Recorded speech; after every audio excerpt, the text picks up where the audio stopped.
it's a huge pleasure to introduce Nickolas. Val Junior and I met Nickolas about a year ago, I guess, at a mindfulness conference up near Wollongong, the Nantian Temple, no less. And at the time, Nickolas was at the Uni of New South Wales, but he got poached by Sydney University. Does that ring any bells with anybody? And has taken on responsibility for the well-being and compassionate care across all the hospitals and medical and allied staff associated with Sydney University. It's about 10,000 people together, and Nickolas has developed wonderful approaches to how to work with them, and also is engaged in research. Both Paul and I have been involved in this research, and we're also just today been talking about another type of research collaboration with the amazing work that he's doing. Nickolas' background in nursing initially, and then a degree in coaching psychology, which he's both practiced and taught. Over to you, Nickolas. Fantastic. So yes, I was based at Prince of Wales Hospital, and thanks to Karen, who's a colleague of mine just over there, moved over to the Sydney Local Health District. And just to give you a sense of geography, that's Concord Hospital through to Balmain Hospital, Canterbury Hospital, and the Royal Prince Alfred Hospital around Newtown. So it's a catchment area of about 600,000 people, and usually we refer to that as Central Sydney. Yeah. So I'll just kind of map out what I had in plan today.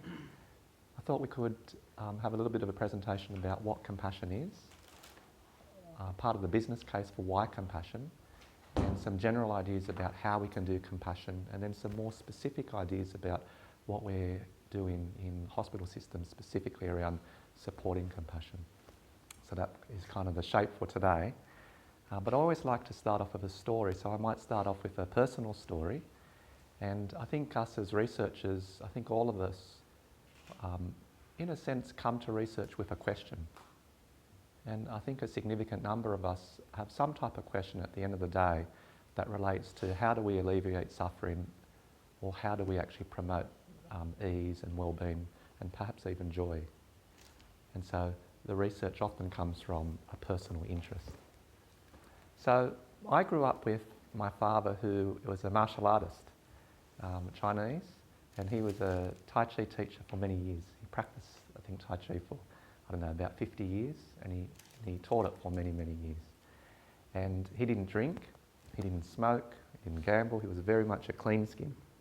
But obviously he drank some bad water somehow in China many decades ago, and then that kind of percolated all the way through, and he developed hepatitis and then eventually cancer of the liver. One day he called us to a family meeting, a family summit at Chinatown in a Chinese restaurant, and he said these following words. Okay, everyone, I want you all sit down, okay? All in the circle. For me, I want to tell you this thing very important. I don't want any of you to worry, okay? This thing I tell you now is okay. And as soon as I heard that, my heart sunk. I thought, that sounds really bad. And so he then said, the doctor other day give me the test. He said to me, I got a cancer in the liver. And I told you before, this thing is okay? He said I got the liver cancer, I got the tumor, 7 centimeter, one, and then got another one, and then another one. Wow, got full up, 3. And he said, for me, got 5 months to live. So at that point, I was overwhelmed, and I just reached out, I touched him, and I was moved to tears. And that's where he said, I told you this thing is okay. And that was the beginning of our journey towards him receiving care and eventually dying in hospital. Now the thing was, that was about 7 years ago. And my father, being my father, he didn't believe that he would die in 5 months. And as it had it, he ended up having some experimental treatment called IRE. And I tried to explain that to him one day, because this had not been published in papers. We needed to sign these special waiver forms. And I was trying to explain to him what it was. And all I could get out of it, being a mental health nurse by background, I said, Papa, they put a needle on this side, and they put an electric current, positive electric current through. Wow. And then open up the cell, and then all the bad thing go away.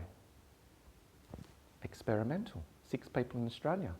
So my father says, wow, sometime, Nicky, I think you think I'm a dum-dum. I said, Papa, I don't think you're a dum-dum.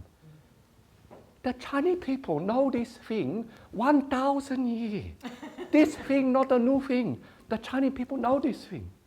Pause, about 30 seconds later. Not 1,000 years, 1,000 years. I said, cool, I get the message. This thing, the yin yang. What do you think I teach you all this year? So he thought it was a thing that he already knew about.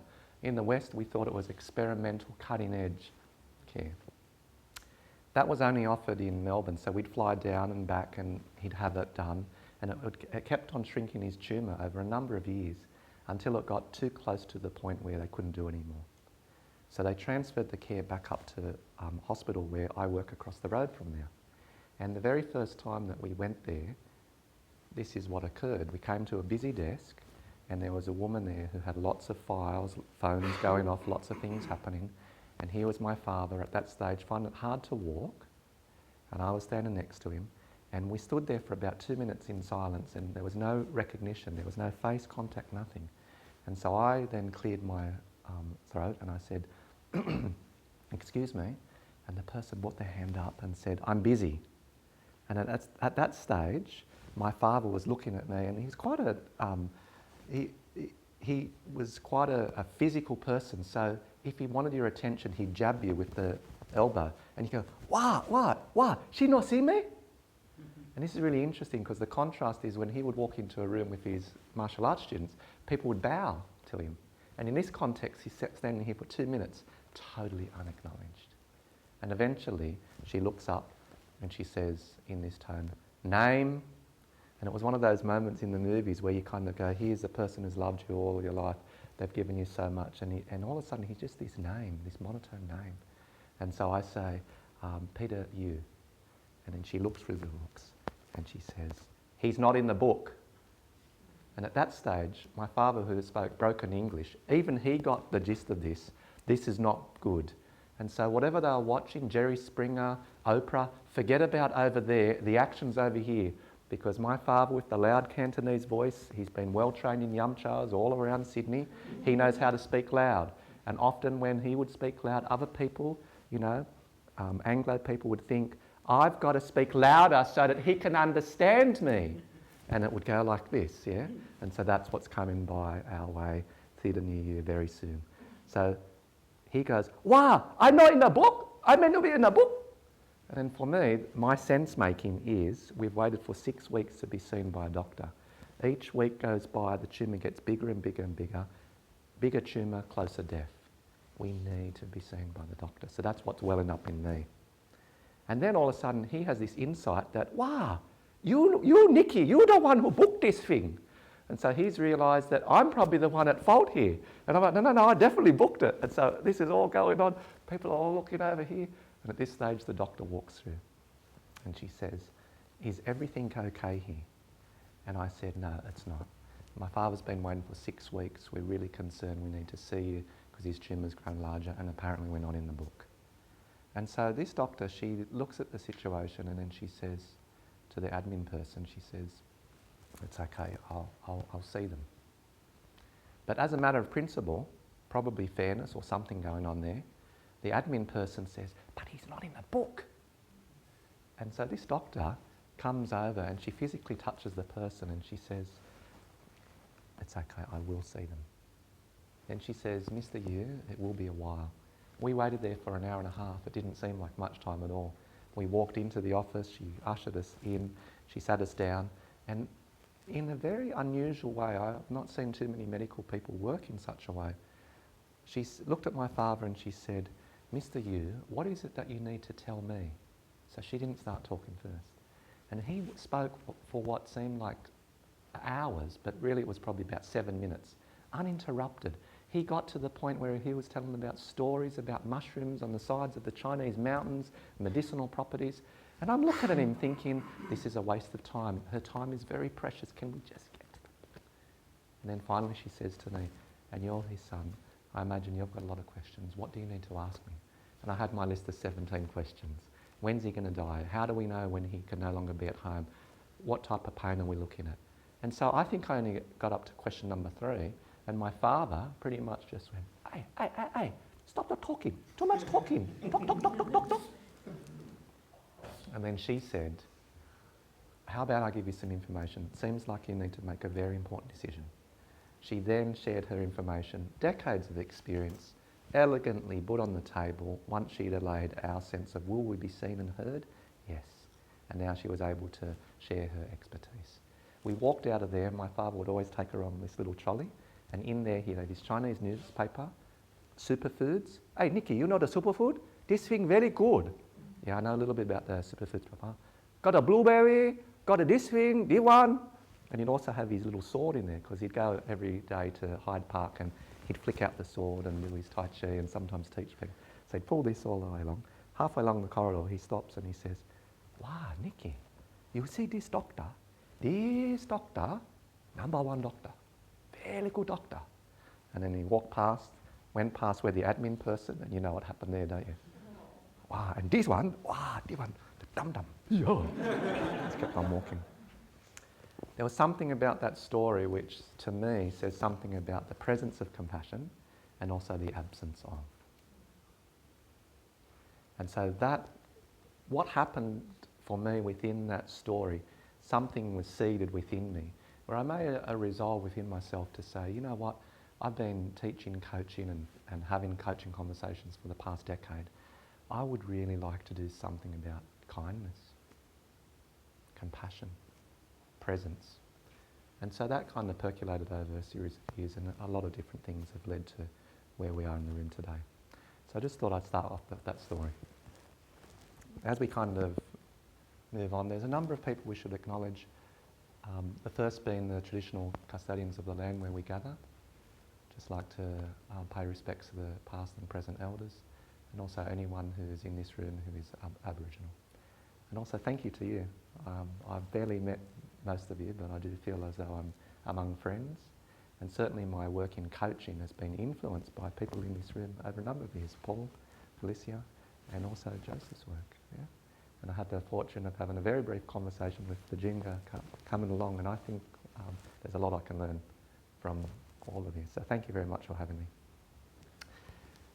The chief executive in our area, as well as the head nurse in our area, and also the chief nurse of New South Wales, have all been instrumental in opening up this space where compassion is welcome at the table.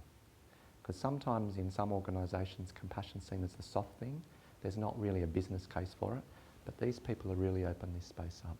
And Karen Bowen, who is here with us today, without her, we wouldn't have this work, along with all of the people who are involved in the hospital system. So I just want to acknowledge that. So that's my father there, and that's my daughter. That's about 6 weeks before he passed away. We had he ended up living for about 5 years, which is wonderful. And he always knew that we never expected that. And most medical people, when you say the size of the tumour and the things that he had, how did he manage to live so long? I once asked him, and he said, oh, okay, Nicky, I tell you this thing. The number 1 thing, the breath. You do the Tai Chi, get the breath, get the energy. This thing, very good. Second thing, the sunny mind. So sunny mind is an optimistic mind, a positive mind, yeah? Also, the superfood. And I said, what do you think about the experimental IRE thing? Yeah, that thing also. So the body of work that Karen and I and others are doing is called the Heart of Health. And principally the purpose of the work is to support staff wellness and compassionate care. Staff wellness because in and of itself it's a good. But also we tell ourselves the story that in the presence of staff wellness we're more likely to have sustainable and consistent compassionate care. When we think about the vision going forward, the vision is life-giving care. And when we ask ourselves, what is life-giving care? I don't really know what that is. It means different things to different people. But I would imagine a good number of patients and family members would say, I experienced care that was clinically sound, but not only that, the staff were kind and understanding and respectful to me. I think they're core attributes of life-giving care. If you were to ask staff, what is life-giving care? I think staff would say, the work is complex. It is challenging and stressful. But you know what? It's rewarding and meaningful. So I think life-giving care has something to do with meaning, has something to do with a sense of reward, something to do with kindness, understanding and respect.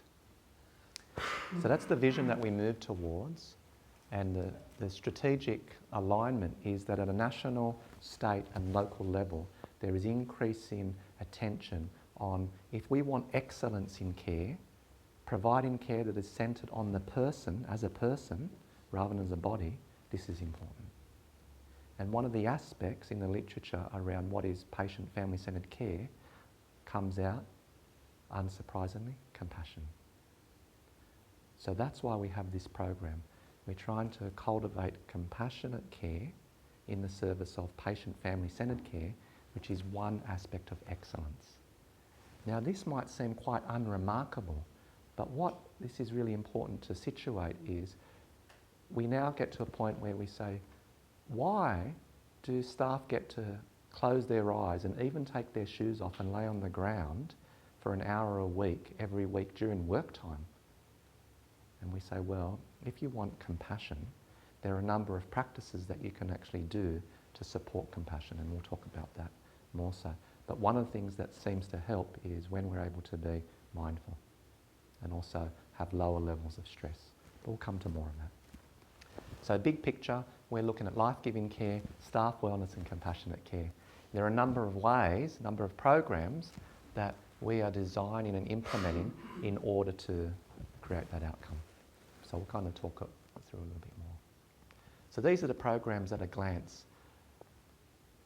I think we need to do 10 things, and there's only 4 things up there, so that just makes sure that we've got jobs for the next 20 years to figure out what those other 6 things are. So 4 things I think are really helpful. You want compassionate care, you're more likely to get that if people are mindful and compassionate. So how do we do that? We can actually use some attention practices such as meditation. That can help. So we call that the Sankalpa program. For those of you who are familiar with yoga, you understand that Sankalpa means deep resolve or heartfelt intention. Yeah? Another approach is through skilled conversation, and in this context, a coaching and enabling type of conversation. So that's coaching. Another approach is wellness and resilience skills. So we can start to think about positive psychology, positive organisational scholarship. There's a whole set of helpful skills there. And then the final skill set is good company. How do you actually provide care that's centred on the person? So really simply put, rather than saying, okay, it's time for your shower, I need to give you your shower, here's your medications, that's very professional-led care. Person-centred would be, I'm just wondering what is it that you would need to see happen today so that you would feel that the care that I've given you has been really good. Well, I want to make sure that my cat's fed, I want to make sure I got some money and my husband still hasn't done that thing. Great. So let's work out a way we can do that. And on my side of the fence, what's really helpful is I'd need to give you medications and also need to run you down to the physio.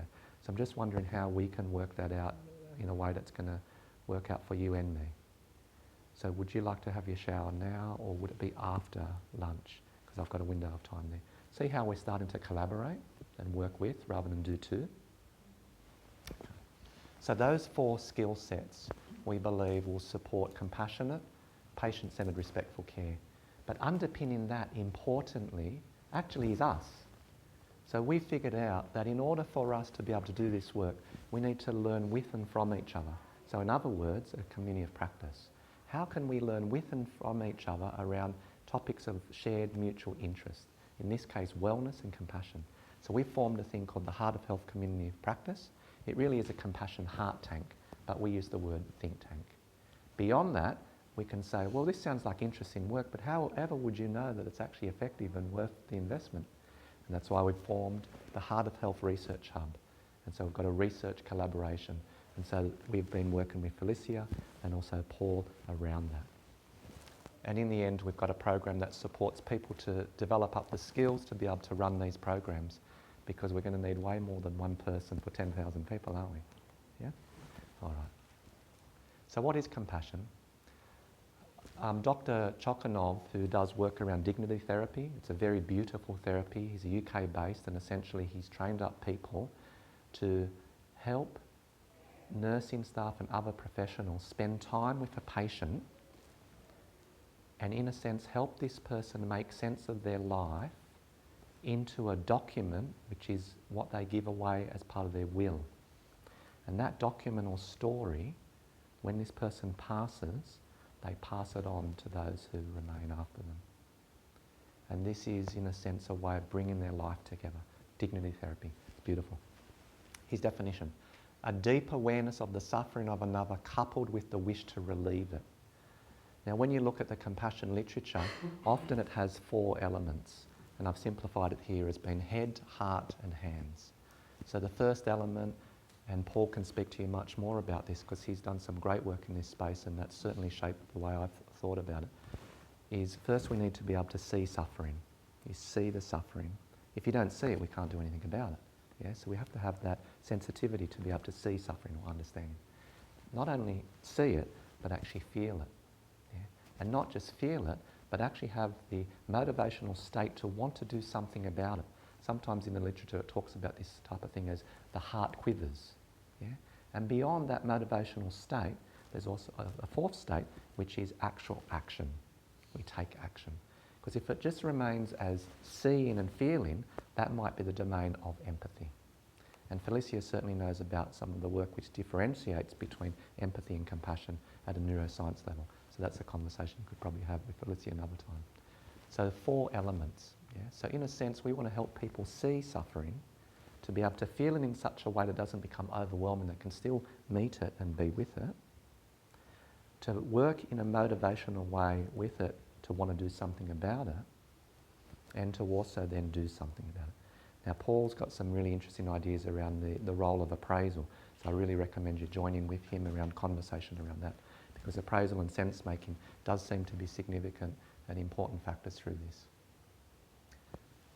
The business case for why compassion? Well, there's actually lots of reasons as to why compassion, and I've tried to simplify it here and said, I think there's strategic reasons for compassion, there's values-based reasons, and there's also empirical. Let's have a quick glance.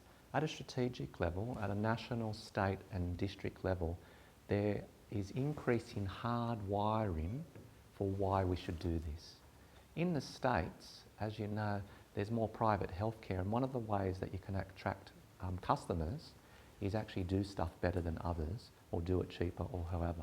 But one of the points of difference can also be, we can give you a great hip replacement and a great hip replacement and a great hip replacement, but come to us because you don't just get a great hip, we actually provide care that's very patient-centred, whereas this mob don't. They'll give you a great hip, but come to us. So see how there's some market forces at play there, where in America, some people are using the total patient care experience, not just the patient outcome. Now in Australia we have this thing called activity-based funding, which essentially in a very simplified way means that if you do certain things well enough, you'll get money. There are some moves afoot where some people are agitating to say, well, it's not just about how many days you stay in hospital as a measure of you're doing well. Maybe we should be measuring stuff like compassion. Now, if that ever comes to play, very quickly what will start to happen is people will start to dance around metrics and say, wow, well, if we're going to get money for doing compassionate care, we better do it, yeah? But we're not there yet. But one of the things that we are interested in exploring with you is, how do you measure compassion? And not just from a self-report from the staff perspective, but what would happen, what would need to happen for patients to actually rate us in how we're doing. Yeah?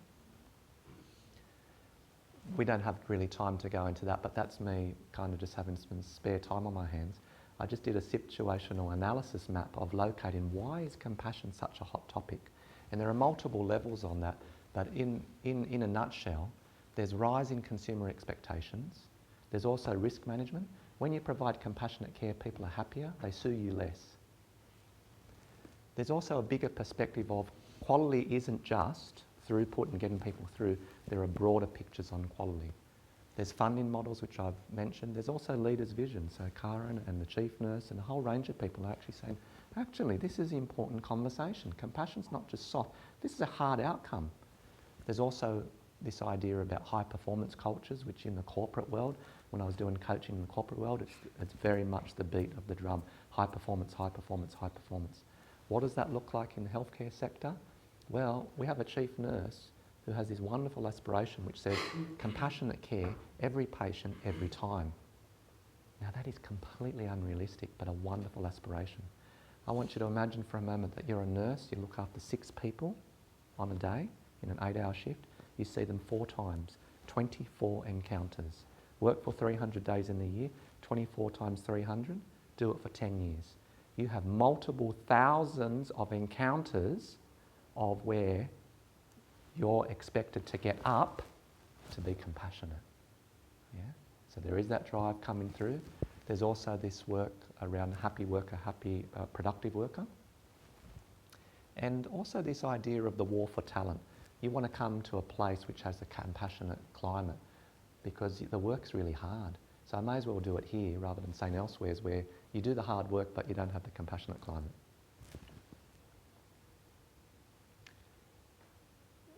From a values perspective, I guess we could say that a number of health professionals value compassion. We don't need to be told to do it. We actually have it as a core value. Yeah? So there is a little bit of research out there that when you try and make people be compassionate, it's actually counterproductive. So there is a line that's running around that you could say, compassionate because we care, not because we have to. And that makes sense to us in terms of intrinsic, extrinsic motivators. Yeah? Beyond that, in the presence of being able to provide compassionate care, it is actually a meaningful and inherently satisfying thing to do as a health professional. So that's another value. And the final one is, I think most of us could agree to this, when we're in hospital or a loved one is in hospital, we actually would like to experience compassionate care ourselves. So that's the values kind of arguments for why we do compassion. Empirical, there is a little bit of literature around, and maybe we could kind of zoom into that a little bit. So some of the literature around this, which I think a number of you might be familiar with, the impact of compassion. Compassion does take time and energy, and you can see compassionate individuals demonstrate higher levels of helping behaviour, moral reasoning, connectedness, stronger interpersonal relationships, as well as a decrease in depression and mental illness. Within an organisation, compassion influences how we make sense of the organisation. So often what you'll find is when people feel as though they are working within a compassionate climate, they feel a stronger connection to the organisation. So the organisational commitment, organisational citizenship behaviours, and also high quality relationships. Some of the other research, when people receive compassion, they have a different relationship to pain. Often it supports people through change experiences. And when people experience compassion, it also legitimates their suffering. Because sometimes when we suffer, we keep it private because it's not legitimated. It's not how we do things around here. Whereas in a compassionate climate, we actually realise that there is suffering in every room. There's a notion that there is suffering in every room, including in this room, but certainly in hospitals. I would argue as a nurse that one of the trademarks of our grand profession, it's a grand profession of the heart, is suffering is a trademark of our profession. We see it, we are with it, and we experience it. But those who receive compassion, it's not just a simple kind of picture here. We also need to be mindful that it can trigger vulnerability. If you receive compassion, it may trigger you into a vulnerable state. You may even be in the state of wondering, wow, maybe you're going to have one over me now because in my moment of weakness, you're doing something, I'm not sure if I want your compassion. You could actually take your compassion, stick it up your jumper. Yeah? So this compassion is not just a one-way street where you just give stuff to people. It's relational. In a sense, it's a complex adaptive system. It's a dance, in other words. Yeah? When people witness compassion, here's some of the research that's come out. Elation, people have a greater sense of organisational virtuousness, a positive pro-social identity, an increased openness to receiving help from others, and also a greater sense of work connectedness. So there seem to be some interesting findings around compassion in workplace contexts. So it's not a one straight kind of just, bright picture all the way through. We need to be sensitive around this, but it does seem as though there are a number of potential benefits of having compassion in workplaces. And here's another little quote which a relatively young nurse said a few years ago. Sometimes I can't look at them in the eyes by the end of the shift. And I think part of what she was meaning was she wanted to provide a level of care that she couldn't provide. She wanted to be even more compassionate than she could be. She was just, she didn't have the skills and the time, and so that actually now hurts me. I can't look in your eyes because I know you deserve more. And so I think into this whole space, we can't talk about compassion without also bringing into play self-compassion. And we're running a very simple line, which is, in the presence of self-compassion, we're more able to be compassionate towards others, sustainably and consistently. Let's have a look a little bit about the how-to of compassion. So, from the research, there are a number of things which seem to come up. If you want compassion, then it might be helpful to consider at least some of these things. Psychological flexibility, mindfulness, values-based work, self-compassion, positivity, EI, interpersonal skills, effective and accurate cognitive appraisals, meditation, sense-making opportunities where people get a chance to talk about their work, the emotional impact of the work, and make sense of it, psychological safety for people to be able to express their own suffering and talk about it, quality connections seems to be a key theme, and also practices at an organisational level that support compassion. So these are some of the things that come through from the literature. And some of the things that I think are interesting, I think we can learn things from social network theory, complex adaptive systems theory, positive psychology and positive org scholarship, and also the broader kind of empirical research literature. And I think we can also learn a lot from the complexity sciences, because they've been on and about this for at least 2,000 years, maybe 3,000, maybe 4,000. Yeah. This kind of diagram, pretty much what I'm saying from a complex adaptive systems perspective is there's no cookie cutter approach to compassion, which is, here's the vending machine. It's not a simple thing we just give out. It's actually a complex thing. It's actually something which is relational. It's almost like a dance. So there's no one size fits all. That's all I'm trying to get up to there. So let's kind of, the other thing that I've found interesting when I've been reflecting on it, speaking to thought leaders, looking at the research, it seems like there might be about 7 very general strategies that we can use to support compassion. One of those are experiential strategies, which is life experience opens us up to things. But also not just that, but if I put a bunch of you guys on a cold hospital bed and then got you guys to look after patients the week after, probably your life experience would inform the way you'd care for people. So experiential opportunity, attention opportunity, so meditation, narrative strategies such as sharing personal story, which is part of the reason I shared that with you at the beginning. There are also conversational strategies like clinical supervision, coaching, reflective practice, action learning sets. I think they're all ways also of supporting compassion. There's also role modelling and leaders. And then there's also hardwiring, who you select into the organisation, who you promote and fast track through organisation, how organisations get funded, how you have conversations, what's on the agenda. Yeah, so there's a whole range of different approaches. And in the end, we've brought those things together into the actual interventions that I briefly spoke about before. But what I might do is I might play you a 2-minute video which actually shows how we've brought a meditation program into a very busy emergency department at Canterbury Hospital. And I think it's just nice to see some of the words of another couple of people. So this goes for about 2 minutes, and then we can open up the conversation for maybe comments, questions. Otherwise, I've got plenty more stuff that I can share with you, but we'll just go with the video for first take. The Heart of Health program is simply looking after staff so that they can provide compassionate care to patients. It's a range of different exciting and innovative initiatives including a mindfulness and compassion training program. Researchers coming together to do research around compassionate care and staff wellness, and also some programs at ward level which actually look at what staff are doing really well already and how we can extend that and become even more compassionate than we are. Some of the recent research has found that if we want really good clinical outcomes, positive care experiences are really important. And a core part of a positive care experience is kind, compassionate care. So there's a simple idea, which is when we're well, we're more likely to be naturally compassionate. And actually when we're self-compassionate towards ourselves, we're more able to sustain that compassion towards others, because caring actually costs. So the Heart of Health gives staff permission to look after themselves.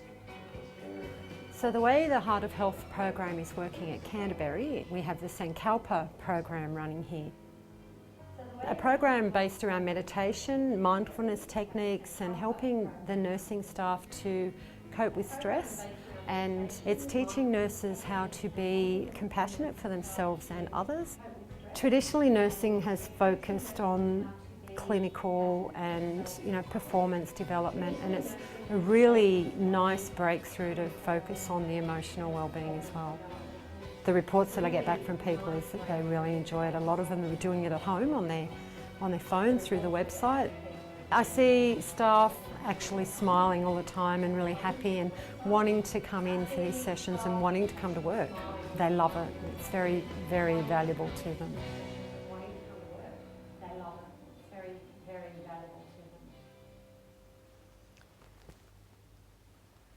When we first went to Canterbury Emergency Department and we said we're going to trial a meditation program to support staff wellness and compassionate care, there were audible gasps in the room, and some people even heard to be said, "What the?" We now have a good problem where the manager 4 weeks ago said, "Nickolas, I've got 20 people who want to work on the day that we do meditation. I've only got 10 spots." So one of the things I might do is I might just share with you just a couple of ideas about what we're doing in terms of the meditation program, and quickly show you some of the very preliminary research findings that we've got. Yeah? So Sankalpa program is the meditation program, and in a sense the philosophical framework for it is mind like sky, clear and calm. To cultivate that, we're doing mindfulness of breath meditation. Heart like sun, warm, open, radiant. So the practices that we are doing in that space are the loving kindness meditation, eventually self-compassion practices such as from Kristen Neff, and then the compassion practices. The third component is body like mountain, so strength and vitality. So the core practice we're using in that space is Yoga Nidra from the yogic tradition. It's a deep relaxation practice. Those three, in a sense, aspects of the program come together to support mindful, compassionate presence. And that's the meditation program. Now, actually moving from that compassionate, mindful presence into actually doing things with people, that's the broader program of the other works. Yeah? We've got some really, and this is kind of, I don't really have time to go through this, but when I've looked at theory and spoken to people and research, tried to put it all together just on one map. And this is kind of the map that, in a sense, guides my thinking around how we do this stuff. So maybe another time we could have more of a chat about it. But essentially there's presence and behaviour, and principally through the work of Paul, who's here, as well as some other good work from Dutton and also Lilius, principally. Some of these ideas have started to come together. But basically, in a nutshell, first there needs to be pain. We make sense of, the person makes sense. So if I'm thinking about my mum, so I've grown up with a mum who has schizophrenia, right? So she might hear a voice and that's distressing to her. So there's a pain trigger. And then the sense making is, this is a horrible voice and I feel really upset by this. So there's the sense making. And then there might be the expression of the suffering. You'll see it in her face, or she'll say, "Nikki, can you help the voices stop?" Okay? So that's her inner experience. as the healthcare professional, can you see the suffering? Are you feeling that suffering? Are you wanting to do something about that suffering? And are you taking action? Now, if that's so, we get to the point of, well, how do you do that? And I think Kristen Neff's work around that triad of mindfulness, self-kindness and common humanity, they're 5 really nice meta skills to be able to support you to see and meet and stay with suffering, be it others and your own. But if we really start to boil it down more, there's 16 key skills around here, which when I've looked at different measures of mindfulness, and I think there's about 7 or 8, and I've gone across a whole bunch of these and almost done a thematic analysis, there are key skills that many people would say are part of that skill set. And these are some of the skills we're trying to tap in the meditation program. Beyond that, not everyone is a positivist and goes for numbers and crunching everything down into a reductionist way. So we have poetry on the outside, mind like sky, heart like sun, body like mountain. And all of those things coming together as mindful, compassionate presence. But us being able to provide care in loving and wise ways, we just call walking beauty. It's a Navajo Indian idea. There's a beautiful poem which talks about walking in beauty. And that's what we're really looking for. May we walk in beauty. How do we know that we're walking in beauty? We are relating to ourselves, others in the world in kind, loving and wise ways. And then right on the very outside, we're not an island. We understand in some of the research that we want to do, we understand that compassion is not just an individual level thing. We want to be able to broaden it out to a collective level and perhaps explore something like social network analysis and other ways of looking at what is the relationship between compassion at an individual level and a collective level. And as we know, there is a whole range of other factors such as broader systemic factors and organisational factors that also come into play.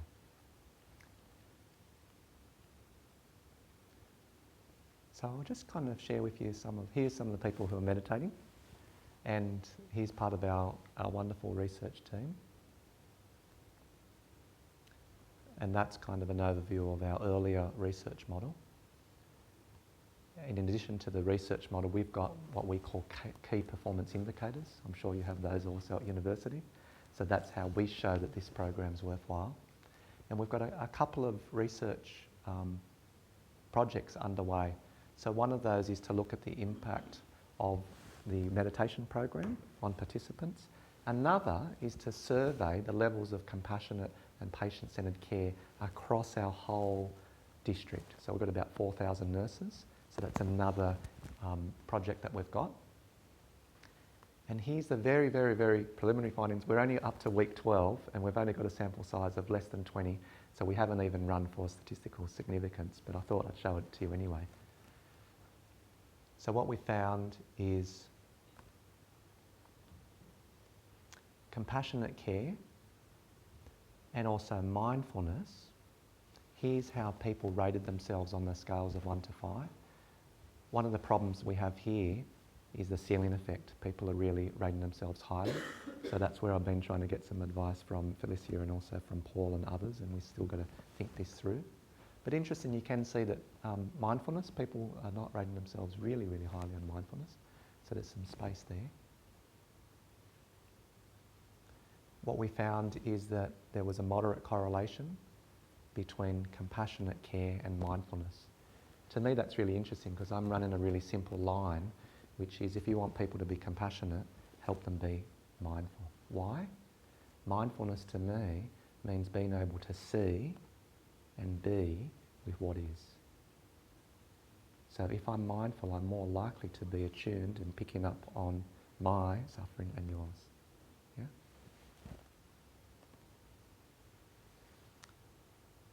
And what we've found is, just with that very small sample size, some increases in compassionate care, some increases in patient-centred care, and also some increases in mindfulness.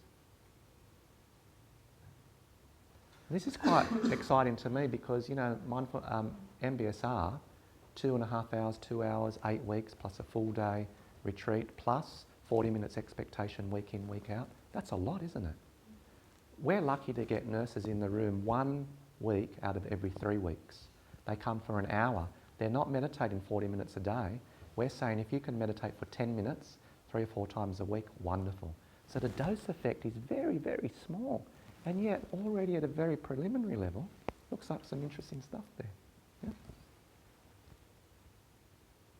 So I think I might end with a couple of the qualitative comments and just open it up to us for questions and comments.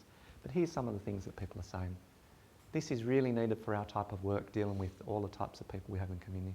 It reminds us to need to look after ourselves. Sankalpa helps me a lot to relax, refresh and revive. I feel so happy to be part of this program. Thank you for organising this wonderful program.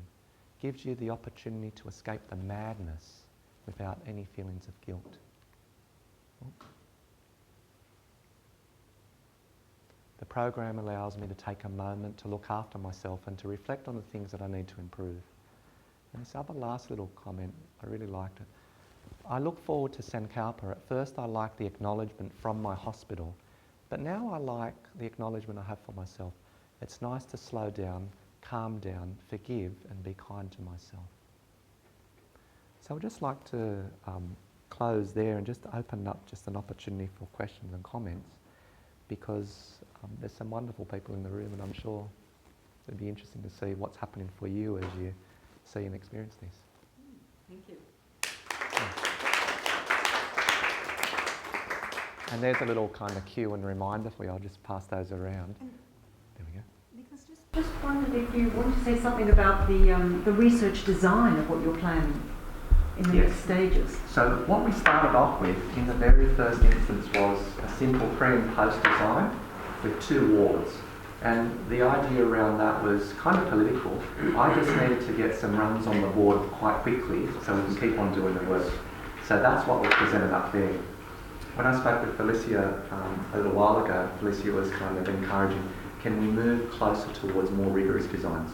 So by July, August, we're ramping it up to a waitlist control design where we'll have about 5 teams who commence roughly around July, August, and about 5 next year, and where possible it's matched.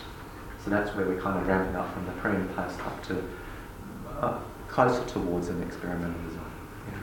Now, what we had some conversation earlier today with a few people was, wouldn't it be lovely to do a randomised control trial and get an ARC grant or something to do that? So that's kind of into the future aspiration.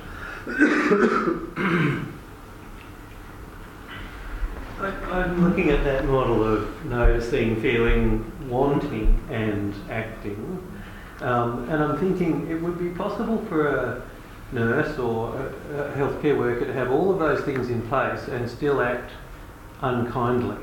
And I'm sort of thinking that in your examples of good care or where it goes wrong, the key bit seems to be a loss of connection. And I suppose this is going to sound like I'm sort of defending my own model a little bit, but I do think that the cognitive aspect of thinking of myself as connected in some way to this human being is really fundamental. And so you could notice another's suffering, you could feel moved by it, you could want to do something about it, and you could act and do all of that in a harsh, cold manner. So yeah, just as I was watching the presentation, I was thinking more and more, it's the key, one of the key elements, at least in all your examples, is that sense of heart connection or some sort of commonality there, but for the grace of God go I sort of thing, that sort of sense of I am willing to be with you. Would you concur with that? Or yeah, when I hear you speak, the thing that comes through is the subtlety and the complexity of this. And I know earlier today with Joseph and Bajinga and also with Alicia, we kind of touched on some of those ideas of closeness, personal distress and deservingness have seemed to come up in the literature as things that will influence whether or not compassion will be activated. And I think there's a lot in that space. Yeah, I guess there is no offering. It's not sort of. It doesn't really matter as long as the model works. It's fine. But I do think it's important that we're clear about. I'm sure there are very good, rather cold, efficient nurses that are coming from a very positive, heartfelt space, wanting to alleviate suffering. You know, I just feel like, are you actually targeting something else, which is actually about connection? Yeah. That seems like a really good thing for us to keep on going. Yeah. And I wonder, is there, like the intuitive thing that happens to me is there's attention practices, there's probably also the values-based practices, like ACT, kind of pro-social, there's a whole range of practices there that can also help. There's also exposure to things like stories of others, and you start to realise we're more similar than dislike. So I think there's at a very broad level, I think we want to have a multifaceted approach where you've got attentional, values-based, narrative, and also some hard wiring around things. To be really honest with you, the great thing for me in my position in the healthcare system is people want more of this, and they look at people like myself and Karen and others thinking that we know how to do it. And the reality is we don't. We're really, really honest. There's not much research out there that I've seen that says, hey, this is really the way to go. So in a sense, we're kind of in this space, in a very lightly held space, where we're kind of surfing stuff. We don't really know, and that's the great thing about being in collaboration with people like yourselves, because you start to bring up things and say, hey, what about this or that?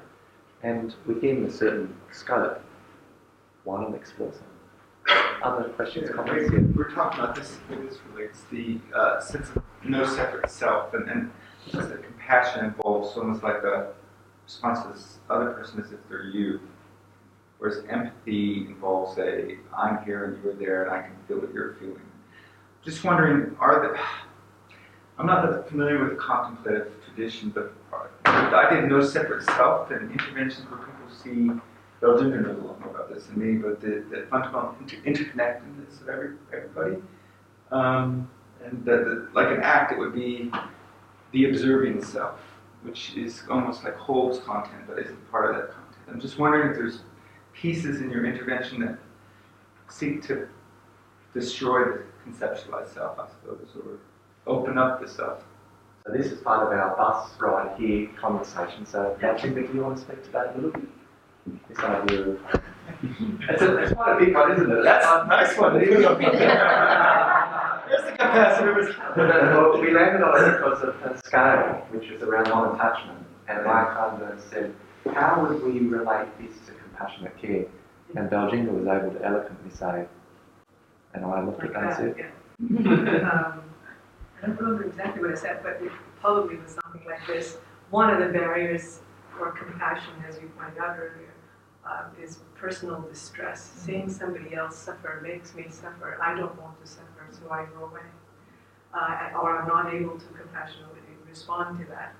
And one of the ways in which we can prevent that or overcome that barrier to compassion is to actually disentangle our own suffering from what we're experiencing other person suffering. So not suffer while observing other person's suffering. We are more effective if we don't suffer with the other person. Yeah. So non-attachment and mindfulness practices presumably should help people experience other people's suffering. So that's the non-self. I don't like that term. That's sort of the non-self part, I suppose, is that you don't take on or identify with the suffering, but you're able to take the perspective of the other person and also do something about it because you're motivated, you care. Yeah. And in our journey, sorry Nickolas, that's where we're going. But I think we're not even there yet.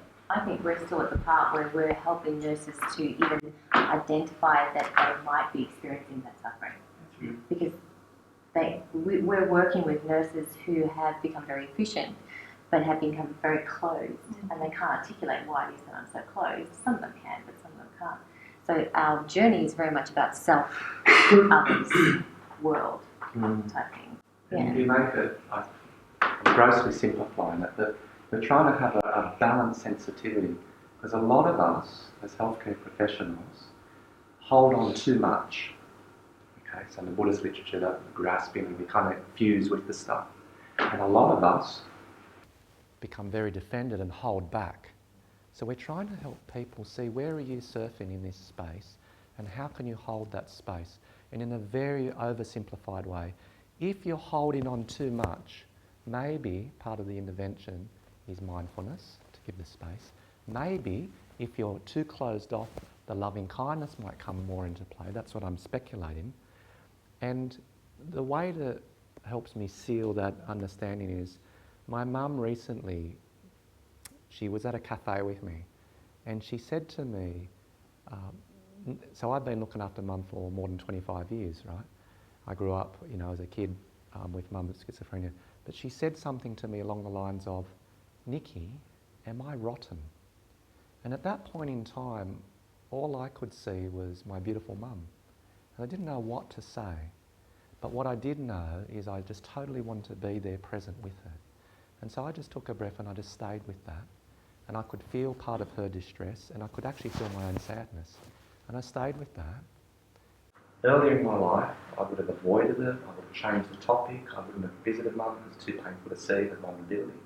But at this point in my life, just through life experience and the years of meditation practice I've had myself, I was able to be with her. And I experienced that as a moment of being mindful. But then what arose, and what's often arisen in my life, I felt in the moment of being able to be mindful and present with what is, love is often not far away. And so within several seconds later, I felt a layer then of gratitude and lovingness. And then I knew what to say. I just said to Mum, Mum, you're beautiful. It's the voices that are rotten, Mum. And she looked at me and she said, yeah, my GP says I shouldn't listen to those voices.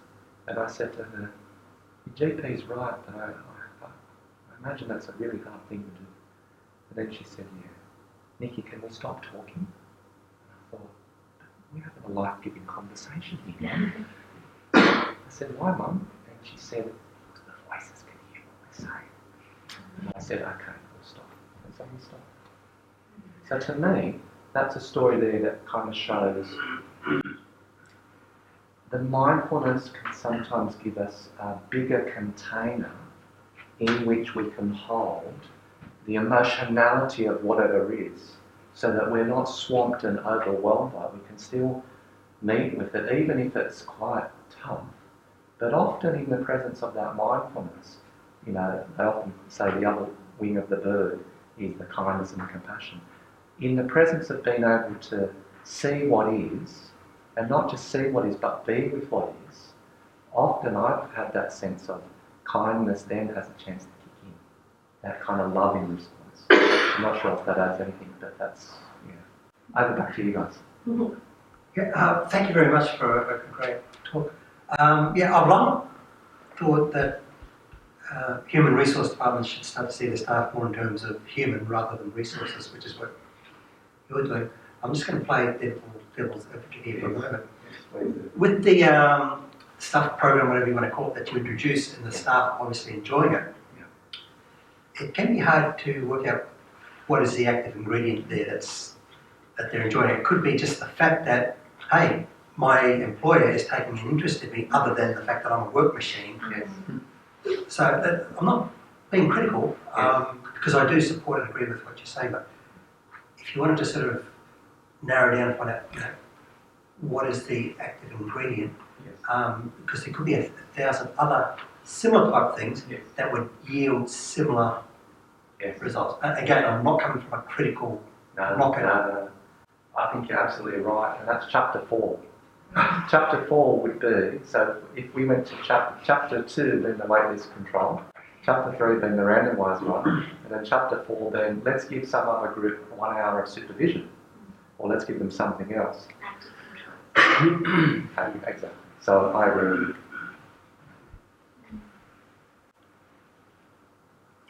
So in the stress literature, they talk about helping professions being the most stressful professions. And one of the reasons they give for this is the idea of emotional dissonance. This idea that your part of your job requirement is to feel emotions that you yourself don't feel. So I'm wondering whether this intervention either helps to alleviate this or puts more pressure on that emotional dissonance. Right. You know, making people feel they have to Yes. act even more compassionate than what they're already required to do. So the two things that triggers, one is the emotion labour literature and also the self-determination theory literature. I think there's a couple of things that can happen here. Now, Helena Nguyen and Anya Johnson, they have an interest, they're part of our research team, they have an interest around emotion labour. And I'm just going from memory here, but my understanding is there's deep level and there's surface level acting. And in the presence of deep level acting, you have better wellbeing outcomes. Now, from memory, I'd have to go back, but I think what they found, at least in coaching, when we ran a coaching intervention, is people had increased deep acting behaviours. So I don't know if that'll play out in this space. But for those of you who are not familiar with the deep acting, it basically means if we are feeling certain emotions that we're meant to feel, such as being kind and compassionate towards others, when we come from a deep acting space, we at least try to feel those more so than just put a happy face on. Could you come in here, sir? Great, okay, lovely. So is that a little bit towards what you're expecting?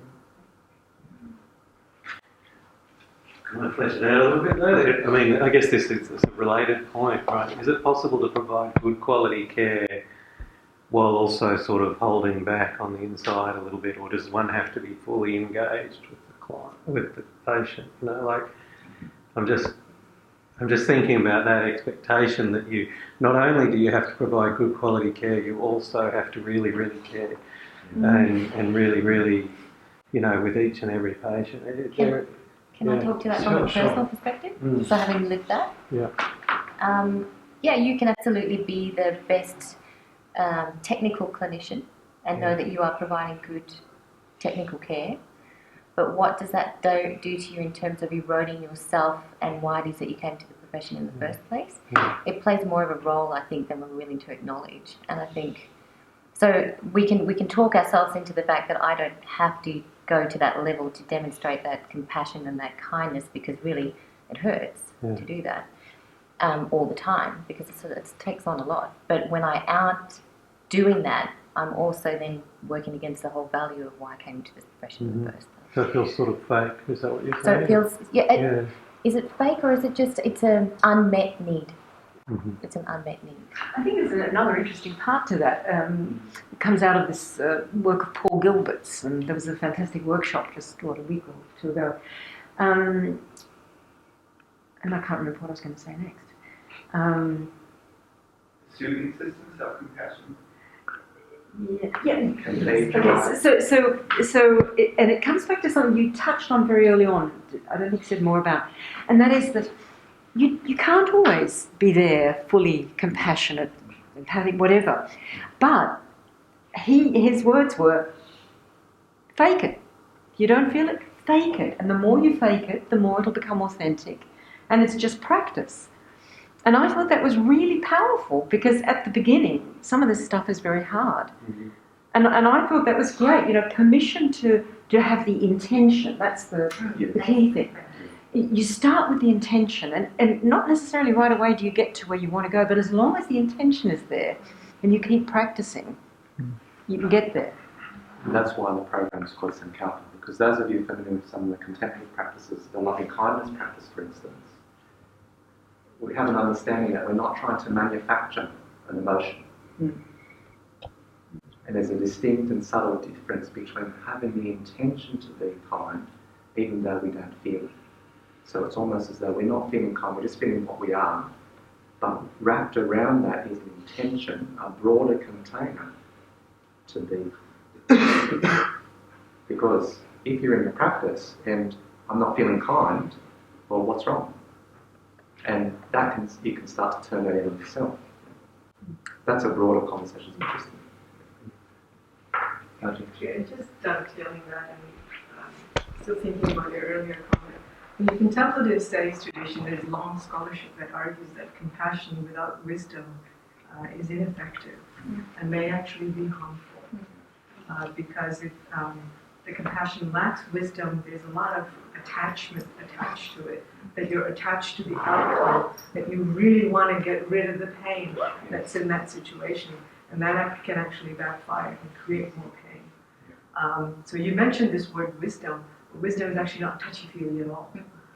It's very cognitive. It's actually understanding the circumstances that create that suffering, but also practical, understanding the kinds of methods that you can bring to bear in that situation to alleviate that suffering. So it can sound very cognitive and sort of rational almost. Yeah.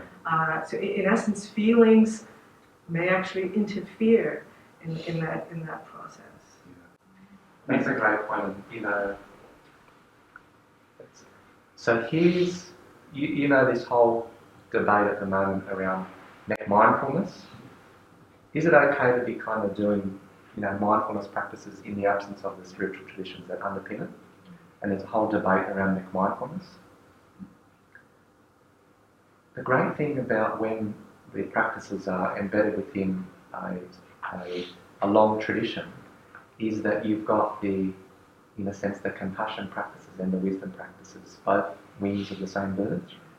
But if you lift out just some of the practices, such as compassion practices, we're building this up. But what about this wing? And if we really get to it, how do people get this wing? This wing gets got through the traditional systems through a whole lot of things that we, in the secular context, would say, oh no, we're not really going to go into that. So that is a great question. That's a conundrum, actually. Thank you for the conundrum. Can I also flag up one other part of the work that hasn't really been touched on, and that's this whole issue about measuring compassion. And I know it's something that you've been exercised by and that we spoke about before. So again, it's going to be an important part of this journey, finding good measures, both self-report, ratings by peers, by patients, and we talked a lot about behavioural measures of compassion too. So that's part of your bigger picture, I think, of where the research is going. Yeah. Measurement's fraught, but it's a great way to move towards. It's like touching the butterfly with compassion. But if you don't do it, just because it's fraught doesn't mean we don't do it. Yeah. We might just close up. Yeah, thank you very much. I just want to thank you so much. Thank you. Thank you. Thank you. Thank you.